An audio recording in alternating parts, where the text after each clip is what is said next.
नमस्कार दोस्तों, आप सभी का स्वागत है हमारे यूट्यूब चैनल परीक्षा पॉइंट में ही। आज हम इस वीडियो में देखेंगे रीजनिंग के 10 अत्यधिक महत्वपूर्ण प्रश्नों को। यदि आपने RPF constable, NTPC, group D या फिर एसएससी जीडी की तैयारी कर रहे हैं तो यह वीडियो आपके लिए अत्यधिक महत्वपूर्ण होगा।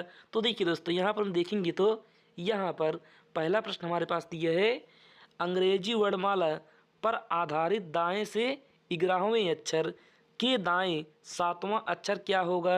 यानी कि दोस्तों यह हमारा वर्णमाला पर आधारित प्रश्न है। तो यहाँ पर हमें बताना है कि वर्णमाला के दाएं से 11वें अक्षर। तो देखिए दोस्तों, यहाँ पर हम दाएं से 11वें अक्षर देखेंगे तो यहाँ पर बाएं साइड होगा हमारा ए और दाएं साइड होगा हमारा जेड। यानी कि ए से लेकर जेड तक टोटल लेटर होते हैं 26। तो यहाँ पर दोस्तों हमें बताना है कि दाएं से 11वें अक्षर। तो यहाँ पर हम दाएं से 11वां चलेंगे तो यहाँ पर हम 26 में क्या करेंगे, 11 करेंगे माइनस। तो यहाँ पर दोस्तों हम 26 में अगर 11 घटाएंगे तो यहाँ पर आएगा 15 और 15 होता है हमारा ओ, यानी कि ओ फॉर ऑरेंज। अब उसके बाद दोस्तों यहाँ पर आगे देखेंगे तो आगे फिर यहाँ पर दिया है दाएं 7वां अक्षर क्या होगा। तो यहाँ पर दोस्तों अब हम ओ के दाएं चलेंगे तो यहाँ पर हम ओ के आगे चलेंगे। यहाँ पर ओ के आगे चलेंगे तो कितना आएगा, यहाँ पर दोस्तों हम 15 में 7 जोड़ेंगे तो यहाँ पर होगा 15 7 22 और 22 होता है हमारा वी का प्लेस वैल्यू। तो यहाँ पर वी फॉर वैन होगा हमारा राइट आंसर, जो कि ऑप्शन नंबर बी में दी थी, बी होगा करेक्ट उत्तर। तो चलिए दोस्तों, अगर आपको हमारा प्रश्न यह समझ में आया है तो एक लाइक जरूर करिएगा। अब हम देखते हैं प्रश्न संख्या 2 को। तो देखिए दोस्तों, यहाँ पर देखेंगे तो यहाँ पर दूसरा प्रश्न दिया हमारे पास, निम्नलिखित दिए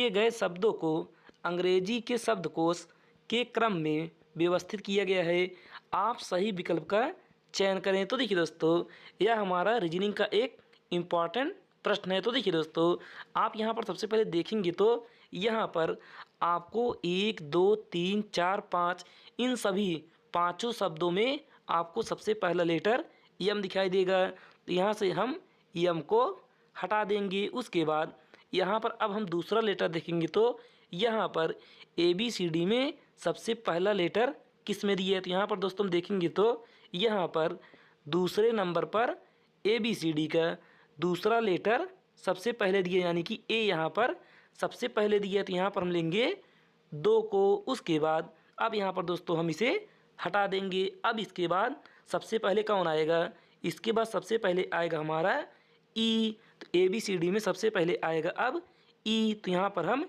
ए को लेंगे और ए को हटा देंगे। उसके बाद अब दोस्तों इसके बाद आएगा हमारा आई। तो यहाँ पर 5वें में दिया है आई। तो यहाँ पर हम लेंगे 5। उसके बाद यहाँ पर अब हम इस 5 को भी हटा देंगे। उसके बाद आएगा हमारा ओ। तो यहाँ पर दोस्तों हम 4 को लेंगे और इसे भी हटा देंगे और बचेगा अब यहाँ पर 3। तो यहाँ पर लेंगे हम 3। अब देखिए दोस्तों, यहाँ पर हम ऑप्शन को देखेंगे तो यहाँ पर 2 1 5 4 3 हमारे किस ऑप्शन दिए। तो यहाँ पर हम देखेंगे तो ऑप्शन नंबर बी में 2 1 5 4 3 दिया है। तो यही होगा हमारा राइट आंसर। तो फिर चलिए दोस्तों, अब हम देखते हैं प्रश्न संख्या 3 को। तो देखिए दोस्तों, यहाँ पर तीसरा प्रश्न दिया हमारे पास, किसी निश्चित भाषा में 6 9 2 1 4 को H S Z Y R लिखा जाता है तथा 5 3 8 7 को एक्स एन डी यू लिखा जाता है, तो उसी भाषा में 1 5 4 8 6 को क्या लिखा जाएगा। तो देखिए दोस्तों, यह हमारा कोडिंग डिकोडिंग का प्रश्न है। तो यहाँ पर दोस्तों हमें बताना है कि 1 5 4 8 6 को क्या लिखा जाएगा। तो देखिए दोस्तों, आप अगर ध्यान से देखेंगे तो यहाँ पर 1 5 4 8 6 जितना भी संख्या यहाँ पर दिया है, यानी कि जितना भी अंक यहाँ पर दिया है, वह सभी अंक हमारे इन दोनों यानी कि इन दोनों संख्याओं में वह सभी अंक दिया हुआ है। तो यहाँ पर दोस्तों हम देखेंगे तो यहाँ पर पहला अंक हमारे पास 1 है। तो यहाँ पर ऊपर देखेंगे तो यहाँ पर पहला यानी कि यहाँ पर भी हमारे पास 1 है और 1 का मान यहाँ पर आगे दिया है हमारे पास y। तो यहाँ पर होगा y। उसके बाद यहाँ पर देखेंगे तो दूसरा यानी कि दूसरा यहाँ पर हमारे पास 5 दिया है। तो यहाँ पर देखेंगे तो दूसरे वाले में यहाँ पर भी 5 दिया है और 5 का यहाँ पर दिया है x। उसके बाद यहाँ पर दिया है 4, तो ऊपर भी 4 है और 4 का यहाँ पर आगे दिया है r, और यहाँ पर 8 है और यहाँ पर भी 8 है और 8 का दिया है यहाँ पर d, और उसके बाद यहाँ पर 6 है तो यहाँ पर भी 6 है और 6 का दिया है यहाँ पर EH। तो यहाँ पर दोस्तों होगा EH। अब देखिए दोस्तों, अब यहाँ पर हम देखेंगे तो YXRDH हमारे किस ऑप्शन में दिए। तो यहाँ पर देखेंगे दोस्तों, यहाँ पर ऑप्शन नंबर ए में ही हमारा यह सभी लेटर दिया है, तो यही होगा राइट आंसर। तो फिर चलिए दोस्तों, अब हम देखते हैं प्रश्न संख्या 4 को। तो देखिए दोस्तों, यहाँ पर चौथा प्रश्न दिया है हमारे पास, यदि यदि यदि AT बराबर 20 तथा BAT बराबर 40 हो तो CAT का मान क्या होगा। तो देखिए दोस्तों, आप यहाँ पर सबसे पहले इनका लिखेंगे प्लेस वैल्यू। तो यहाँ पर A का होगा 1 और T का होगा 20। अब देखिए दोस्तों, इन दोनों का हम आपस में गुणा करेंगे तो यहाँ पर होगा 20, जो कि आगे यहाँ पर 20 दिया है। इसी प्रकार से अब यहाँ पर हम B का लिखेंगे तो होगा 2 और यहाँ पर करेंगे गुणा। A का लिखेंगे तो होगा 1, फिर यहाँ पर गुणा। अब T का लिखेंगे तो यहाँ पर होगा 20। अब यहाँ पर दोस्तों हम इन्हें आपस में गुणा करेंगे तो यहाँ पर आएगा 40, जो कि यहाँ पर आगे 40 दिया है। इसी प्रकार से अब यहाँ पर दोस्तों अब हम CAT का लिखाएंगे। तो यहाँ पर हम C का लिखेंगे तो होगा 3 और A का लिखेंगे तो होगा 1 और T का लिखेंगे तो यहाँ पर होगा 20। अब इसे आपस में गुणा करेंगे तो यहाँ पर होगा 20 तिहाई 60, यानी कि दोस्तों यहाँ पर इस प्रश्नवाचक चिन्ह के स्थान पर आएगा 60, जो कि ऑप्शन नंबर ए में दिए, यही होगा करेक्ट आंसर। तो फिर चलिए दोस्तों, अब हम देखते हैं प्रश्न संख्या 5 को। तो देखिए दोस्तों, यहाँ पर पाँचवा प्रश्न दिया हमारे पास, किसी सांकेतिक भाषा में FRIEND यानी कि फ्रेंड को HUMJTK लिखा जाता है, तो उसी भाषा में CANDLE को कैसे लिखा जाएगा। तो देखिए दोस्तों, यह भी हमारा कोडिंग डिकोडिंग का प्रश्न है। तो यहाँ पर हम सबसे पहले देखेंगे तो यहाँ पर इनका हम प्लेस वैल्यू लिखेंगे तो F का होगा 6 और R का होगा 18 और I का होगा 9 और E का होगा 5। अब दोस्तों यहाँ पर भी H का लिखेंगे तो यहाँ पर होगा 8, U का लिखेंगे तो 21, M का लिखेंगे तो 13 और J का लिखेंगे तो यहाँ पर होगा 10। तो देखिए दोस्तों, अब यहाँ पर आप देखेंगे तो यहाँ पर आपको दिखाई देगा कि अगर आप 6 में 2 जोड़ेंगे तो यहाँ पर होगा 8 और 18 में अगर आप 3 जोड़ेंगे तो यहाँ पर होगा 21 और 9 में अगर आप 4 जोड़ेंगे तो यहाँ पर होगा 13 और 5 में अगर आप 5 जोड़ेंगे तो यहाँ पर होगा 10। यानी कि दोस्तों आप सबसे पहले 2 जोड़ेंगे, उसके बाद 3, उसके बाद 4, उसके बाद 5। तो देखिए दोस्तों, आप यहाँ पर C में यानी कि C का प्लस वैल्यू होगा 3, A का होगा 1, N का होगा 14 और यहाँ पर D का होगा 4 और L का होगा 12। अब देखिए दोस्तों, आप यहाँ पर 3 में अगर 2 जोड़ेंगे तो यहाँ पर होगा 5, 1 में अगर 3 जोड़ेंगे तो यहाँ पर होगा 4 और यहाँ पर 14 में अगर आप 4 जोड़ेंगे तो यहाँ पर होगा 18 और यहाँ पर दोस्तों 4 में अगर आप 5 जोड़ेंगे तो यहाँ पर होगा 9 और यहाँ पर 12 में 6 जोड़ेंगे तो यहाँ पर होगा 18।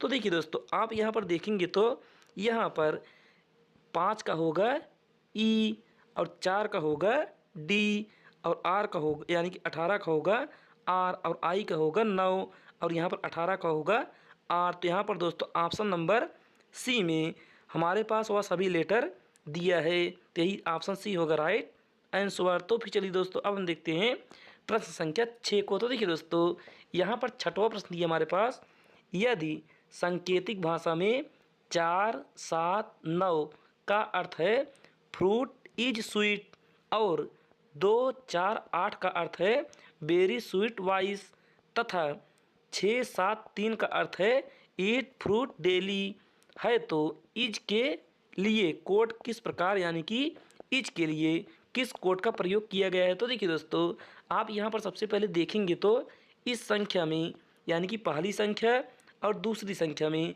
देखेंगे कि कौन सा अंक कॉमन है। तो यहाँ पर देखेंगे तो यहाँ पर हमारे पास 4 कॉमन है, तो यहाँ पर हम 4 कॉमन लेंगे और उसके बाद यहाँ पर हम देखेंगे लेटर में तो यहाँ पर हमारे पास यहाँ पर भी स्वीट दिया है और यहाँ पर भी स्वीट दिया है, तो यहाँ पर होगा 4 का कॉमन स्वीट। अब उसके बाद आगे यहाँ पर दोस्तों देखेंगे तो पहले और तीसरे को, यानी कि यहाँ से हम पहले और तीसरे संख्याओं को देखेंगे तो यहाँ पर हमारे पास 7 कॉमन है और यहाँ पर भी 7 कॉमन है। और यहाँ पर हम देखेंगे लेटर में तो यहाँ पर हमारे पास फ्रूट और यहाँ पर भी फ्रूट, तो यहाँ पर 7 बराबर होगा फ्रूट, तो यहाँ पर फ्रूट हो गया कॉमन। अब दोस्तों यहाँ पर ऊपर देखेंगे तो यहाँ पर सिर्फ बचेगा हमारे पास इज, और यहाँ पर देखेंगे संख्या में तो यहाँ पर बचेगा सिर्फ 9, तो यहाँ पर इज का मान होगा 9 और इज का हमसे पूछा है तो इज बराबर होगा 9, जो कि ऑप्शन नंबर सी में दी थी होगा राइट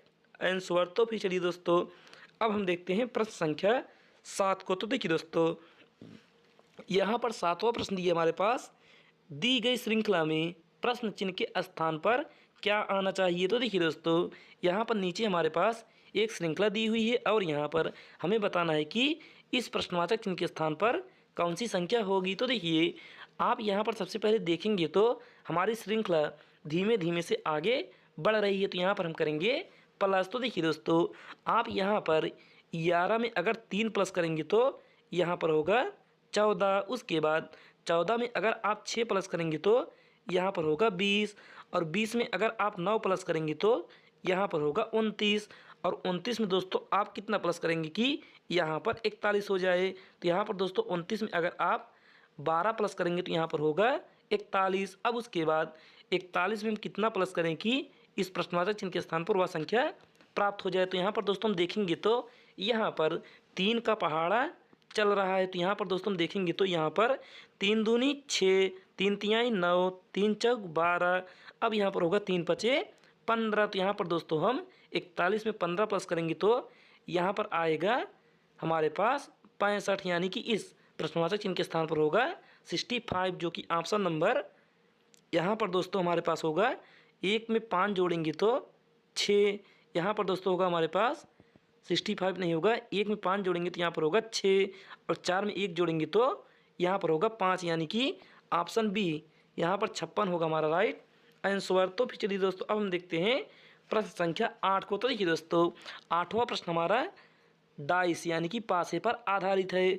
आप दोस्तों इसका उत्तर हमें कमेंट में बताइएगा कि इसका राइट आंसर क्या आएगा, जिससे हमें पता चले कि आपने हमारी पूरी वीडियो को अंत तक ज़रूर देखा है। आप इसका उत्तर हमें कमेंट में ज़रूर बताइएगा। अब हम देखते हैं प्रश्न संख्या 9 को। तो देखिए दोस्तों यहाँ पर 9वां प्रश्न दिया हमारे पास, उस व्यन आरेख का चयन कीजिए निम्नलिखित वर्गों के बीच संबंध का सर्वोत्तम रूप से दर्शाता है। यानी कि दोस्तों यहाँ पर हमारे पास कुछ शब्द दिया है और यहाँ पर कुछ हमारे पास शब्द दिया है और यहाँ पर हमें बनाना है इसका व्यन आरेख। तो देखिए दोस्तों यहाँ पर सबसे पहले दिया हमारे पास जानवर, तो यहाँ पर हम बनाएंगे जानवर का व्यन आरेख। उसके बाद यहाँ पर आगे दिए हमारे पास बिल्ली, लेकिन दोस्तों बिल्ली का व्यन आरेख बनाने से पहले हम यह देखेंगे कि इसका संबंध जानवर के साथ है कि नहीं। तो यहाँ पर दोस्तों सभी बिल्ली जो हैं वह एक जानवर हैं, तो यहाँ पर जानवर के अंदर आएगा बिल्ली। उसके बाद आगे यहाँ पर देखेंगे तो यहाँ पर दिया है कुत्ता, और यहाँ पर कुत्ता का व्यन आरेख बनाने से पहले हम यह देखेंगे कि इसका संबंध बिल्ली के साथ है कि नहीं या फिर जानवर के साथ है कि नहीं। तो यहाँ पर दोस्तों जितने भी कुत्ते होंगे वह सभी जानवर होंगे, यानी कि जितने भी कुत्ते होंगे वह सभी जानवर होंगे। तो यहाँ भी आएगा जानवर के अंदर, लेकिन दोस्तों यहाँ पर बिल्ली और कुत्ते का कोई संबंध नहीं होगा। तो यहाँ पर हमारा इस तरीके का व्यन आरेख बनेगा, जो कि ऑप्शन नंबर दोस्तों हमारे किस में दिया है, ऐसा व्यन आरेख हमें ऑप्शन नंबर सी में दी थी, सी होगा राइट आंसर। तो फिर चलिए दोस्तों अब हम देखते हैं प्रश्न संख्या 10 को। तो देखिए दोस्तों यहाँ पर 10वां प्रश्न दिया है हमारे पास, 10वां प्रश्न यहाँ पर दिया है हमारे पास, यदि दक्षिण पूर्व उत्तर हो जाता है, उत्तर पूर्व पश्चिम हो जाता है और इसी तरह दक्षिण पश्चिम क्या होगा। तो देखिए दोस्तों यहाँ पर हम दिशाएं बनाएंगे तो यहाँ पर ऊपर होगा उत्तर, यह हो गया पूर्व, यह हो गया पश्चिम और यह हो गया दक्षिण। तो यहाँ पर दोस्तों प्रश्न दिया है कि दक्षिण पूर्व उत्तर हो जाता है, तो यहाँ पर दोस्तों दक्षिण पूर्व हमारा उत्तर हो गया। अगर यह उत्तर हो गया तो यह होगा दक्षिण, और उसके बाद यहाँ पर आगे दिया है उत्तर पूर्व पश्चिम हो जाता है, तो यहाँ पर उत्तर पूर्व हमारा पश्चिम हो गया तो यह हो गया पूरब। अब उसके बाद दोस्तों यहाँ पर हमें बताना है कि दक्षिण पश्चिम क्या होगा। तो यहाँ पर दोस्तों देखेंगे तो यहाँ पर दक्षिण है, यहाँ पर पश्चिम है, तो यहाँ पर होगा पूरब हमारा राइट आंसर, जो कि ऑप्शन नंबर सी होगा हमारा राइट आंसर, यानी कि पूरब होगा हमारा करेक्ट उत्तर। तो फिर चलिए दोस्तों, अगर आपको हमारी वीडियो अच्छी लगे तो कृपया करके वीडियो को एक लाइक करिएगा, चैनल को सब्सक्राइब करिएगा और अपने दोस्तों के पास ज़रूर शेयर करिएगा। आज के लिए बस इतना ही, धन्यवाद। अब मिलते हैं अगले वीडियो में कल।